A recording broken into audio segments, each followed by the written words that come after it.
Hi guys, how are you doing today? My name is Brian. Welcome to another short instructional video. Today's topic is basic problem solving, and in particular, using the 8D method. Basic problem solving is a significant part of lean manufacturing. This process is important because it helps us move from our current situation to reach our objectives. Or in other words, from our current state to our future state. Driving out waste and eliminating problems. It helps us understand the problems we're experiencing and do something to resolve or eliminate them. It helps build our businesses into safer, stronger, more profitable and more enjoyable places to work. Basic problem solving is for everyone. We need to make the process simple, not overcomplicate it. It's one of the first things organizations do at the start of their lean journey. In most manufacturing businesses, 90% of the issues can be solved using basic problem solving, where the remainder requires more advanced methods. Let's agree, when we have a problem we need to do something about it, because doing something, even if it doesn't initially resolve the problem, is better than doing nothing at all. There are two levels to basic problem solving: issue and action, and root cause analysis. Simple problems are dealt with using a simple tool called issue and action, while more complex problems are dealt with using a series of tools called root cause analysis. I'll explain these in more detail.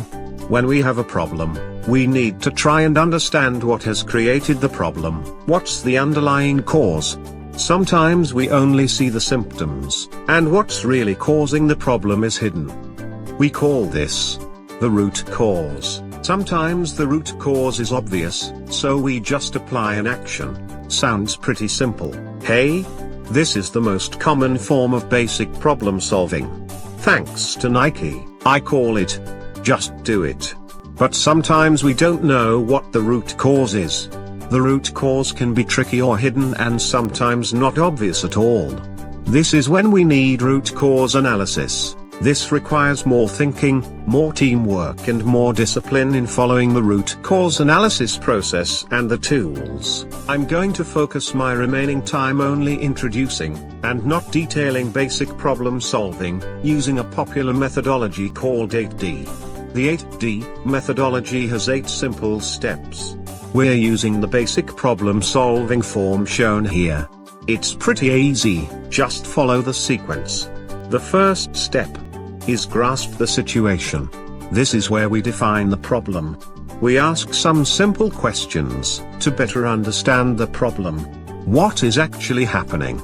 Is there a standard we should be following? How long has it been happening? Step 2 is point of cause. This is where we try and identify the original location of the problem. We can walk back through the process to determine where the problem first started. Step 3 is where we try and contain the issue. We need to put something in place to stop the situation getting worse. This is an interim step, while we try and find root cause. Step 4 is beginning to conduct our root cause investigation. The first part, we ask a series of questions, shown in the form. This helps to point us in the right direction. Then the second part, we can use a couple of tools. Either using the 5 whys, or using a fishbone. There are 2 additional instructional videos showing how these 2 tools work. There's not enough time today to explain how they work. So, I encourage you to check out the videos. Step 5 is where we determine what the countermeasures, or actions are. These will come from our root cause analysis, normally coming out of our 5 whys or our fishbone exercises. When determining countermeasures, we can carry out a test or a trial of a measure, to predict if the action will work before we implement it. Now we need to implement these measures or actions, to totally remove the root cause. This is step 6, in our process.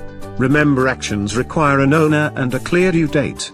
Then step 7 is where we validate or check the effectiveness of the countermeasures, and that they are working as intended to fix the problem. We do this by continuing to track the problem, using a chart. We want to make sure that we've determined the real root cause, implemented the best actions, and resolved the problem once and for all. We don't want the problem to return. We can use a chart like this one here to easily monitor the problem and if our solutions are having the desired effect. We display this chart on our measures board, where it's easily seen. So the last step is step number 8. It's important to celebrate our wins. We should acknowledge the great work that we've done as a team in resolving the problem. So that's it for today. A simple message about basic problem solving. I hope you've gotten something out of this presentation. Remember to check the videos on 5 Whys and Fishbone. Thank you and goodbye from me. You've been a great audience. I'll see you again soon.